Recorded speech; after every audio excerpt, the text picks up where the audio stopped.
आयु एक संख्या है जो आरंभ से अंत तक एक अवधि का प्रतिनिधित्व करती है। उम्र निर्धारित करने के लिए शुरुआत होनी चाहिए। मनुष्य उम्र की गिनती अपने जन्मदिन से शुरू करके करते हैं।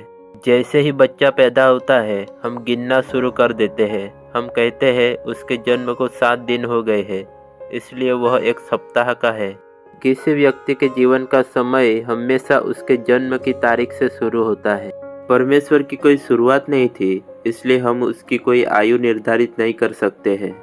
वह समय से बाहर है, इसलिए यह प्रश्न कि ईश्वर कितने साल का है एक गैर अनुक्रमिक है। परमेश्वर ने हमारे लिए ऋतुओं और वर्षों के बीतने को चिन्हित करने के लिए इस ब्रह्मांड के हिस्से के रूप में समय बनाया, जैसा उत्पत्ति 1:14 में लिखा है। लेकिन वह समय के अधीन नहीं है। नए नियम में वह खुद को अल्फा और ओमेगा, शुरुआत और अंत के रूप में वर्णित करता है, जैसा प्रकाशित वाक्य 1:8 में लिखा है। अल्फा ग्रीक वर्णमाला का प्रारंभिक अक्षर है और ओमेगा अंतिम अक्षर है। पुराने नियम में प्रभु स्वयं को प्रथम और अंतिम के रूप में वर्णित करते हैं, जैसा यशायाह 44:6 में लिखा है।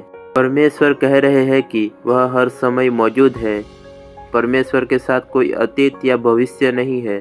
सब कुछ ऐसा है जैसे कि यह अभी घटित हो रहा हो। हमारे लिए इसे समझना कठिन है क्योंकि हम समय से इतने बंधे हुए हैं। जब परमेश्वर ने पहली बार मूसा से अपनी पहचान बनाई तो उसने कहा कि उसका नाम मैं वही हूँ जो मैं हूँ, जैसा निर्गमन 3:14 में लिखा है। उन हिब्रू शब्दों से हम ईश्वर के लिए अधिक परिचित नाम निकालते हैं। यीशु का पृथ्वी पर भौतिक जन्म लगभग 5 ईसा पूर्व में हुआ था, लेकिन वह केवल ईश्वर के शाश्वत पुत्र का अवतार था जो समय के बाहर मौजूद है। परमेश्वर अपने भौतिक अवतार से पहले अस्तित्व में थे। वास्तव में बाइबल कहती है कि पृथ्वी उसके द्वारा बनाई गई थी। कुलोसियों 1:16 में बाइबल बताती है, क्योंकि उसी में सारी वस्तुओं की सृष्टि हुई, स्वर्ग की हो अथवा पृथ्वी की, देखी या अनदेखी, क्या सिंहासन, क्या प्रभुताएं, क्या प्रधानताएं, क्या अधिकार, सारी वस्तुएं उसी के द्वारा और उसी के लिए सृजी गई है। प्रभु यीशु ने यूहन्ना 8:58 में कहा, यीशु ने उनसे कहा, मैं तुमसे सच सच कहता हूँ कि पहले इसके कि अब्राहम उत्पन्न हुआ, मैं हूँ। संक्षेप में, परमेश्वर की कोई उम्र नहीं होती। वह कालातीत है, वह शाश्वत है।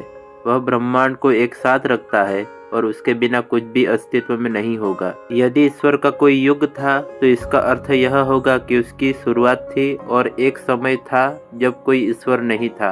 और ऐसी बात असंभव है क्योंकि ईश्वर हमेशा से है। हम भरोसा कर सकते हैं कि वह हमेशा रहेगा और जो लोग उस पर भरोसा करते हैं उनके लिए भविष्य सुरक्षित है।